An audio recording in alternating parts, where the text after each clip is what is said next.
Hai semua, apa khabar? Selamat kembali dalam sesi PDPR Bahasa Melayu tahun 1. Kali ini kita masih lagi di unit 16, Sains dan Kita.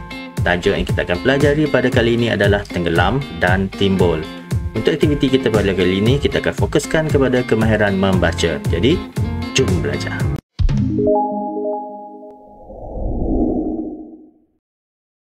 Baiklah murid, mari kita rujuk buku teks Bahasa Melayu muka surat 99. Di situ kita akan lihat satu petikan yang bertajuk Tenggelam dan Timbul. Untuk aktiviti kita pada kali ini, kita akan menyatakan maklumat tersirat berdasarkan grafik.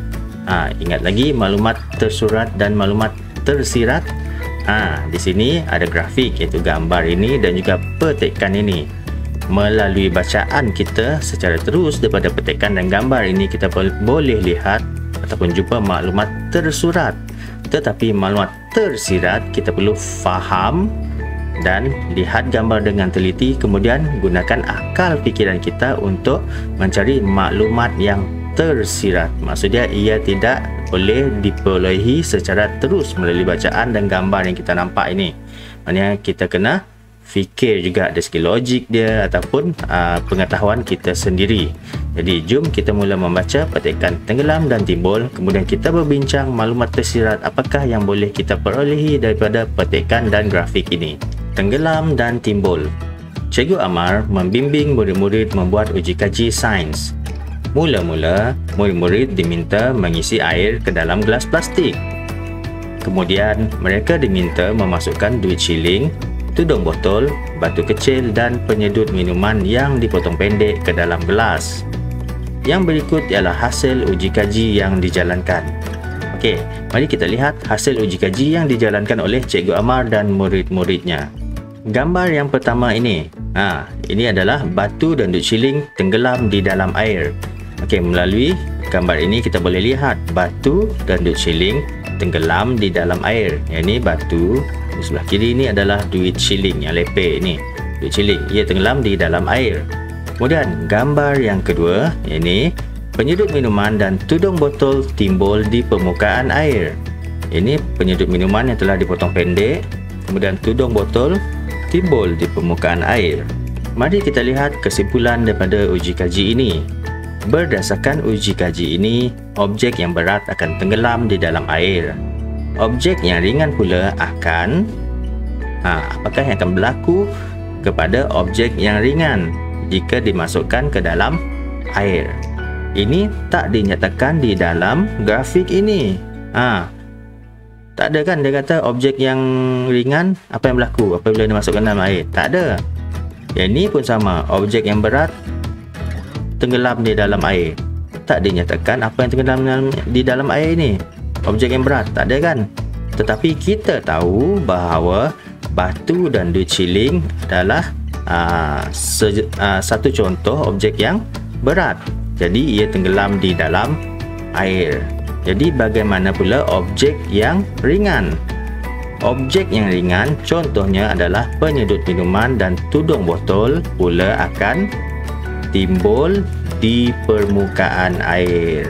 Jadi walaupun tidak dinyatakan dalam grafik ini objek yang ringan itu apa, tapi kita tahu objek yang ringan pula akan timbul di permukaan air. Jadi di sini kita perlu tulis objek yang ringan pula akan timbul di permukaan air. Jadi kamu boleh nampak apa perbezaan maklumat yang tersurat dengan maklumat yang tersirat. Maklumat yang tersirat tidak diberikan secara terus ataupun dengan jelas kepada anda seperti maklumat tersurat. Ia memerlukan kita berfikir. Jadi contohnya di sini tadi objek yang berat tak dinyatakan kan objek yang berat apa dia, tapi kita tahu ia tenggelam di dalam air. Jadi contoh objek yang berat adalah batu dan duit shilling.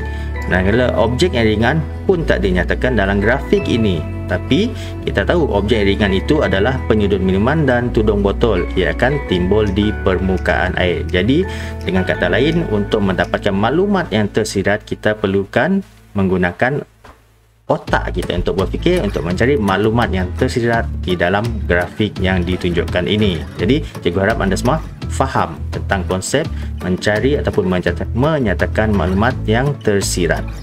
Baiklah murid, sekarang kita beralih kepada buku aktiviti Bahasa Melayu tahun 1 jilid 2, lihat muka surat 24.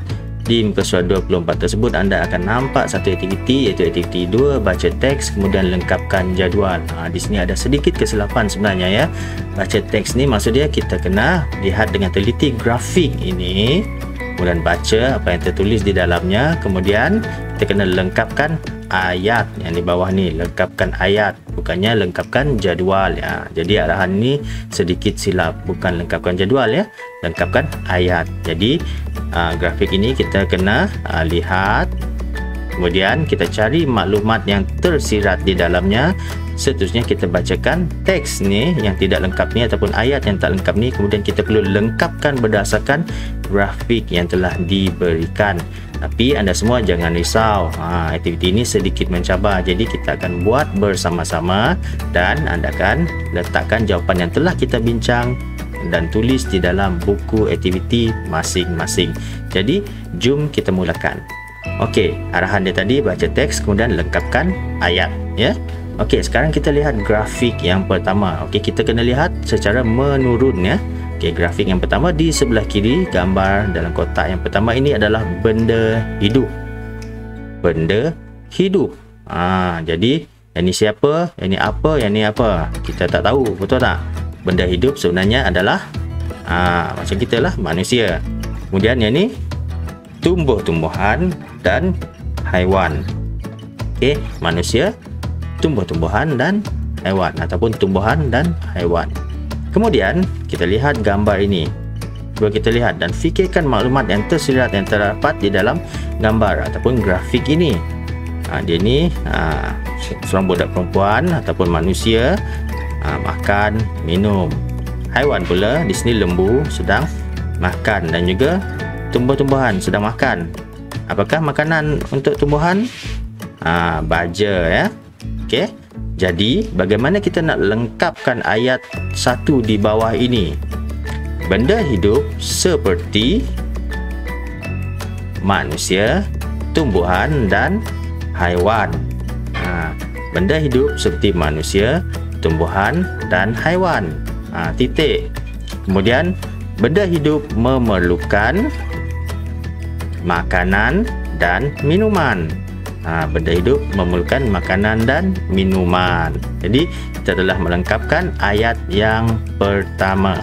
Sekarang kita lihat ayat yang kedua. Tak lengkap, tapi kita lihat grafik ini terlebih dahulu.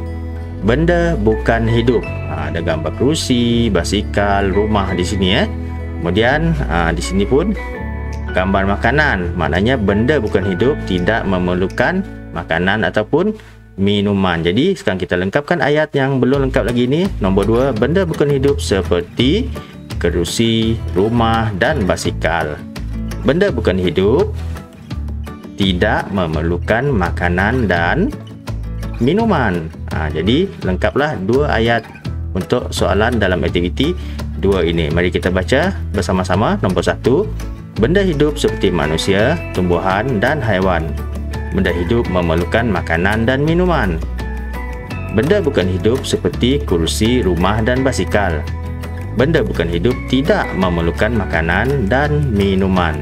Jadi kita telah berjaya melengkapkan ayat ini berdasarkan maklumat yang tersirat yang kita perolehi daripada grafik yang telah disediakan di dalam buku aktiviti ini. Jadi syabas semua. Baiklah murid, sampai di sini saja sesi PDPR Bahasa Melayu tahun 1 kita pada kali ini. Jumpa lagi di video yang akan datang untuk pelajaran kita yang seterusnya. Seperti biasa, jaga diri, patuhi SOP dan bye-bye.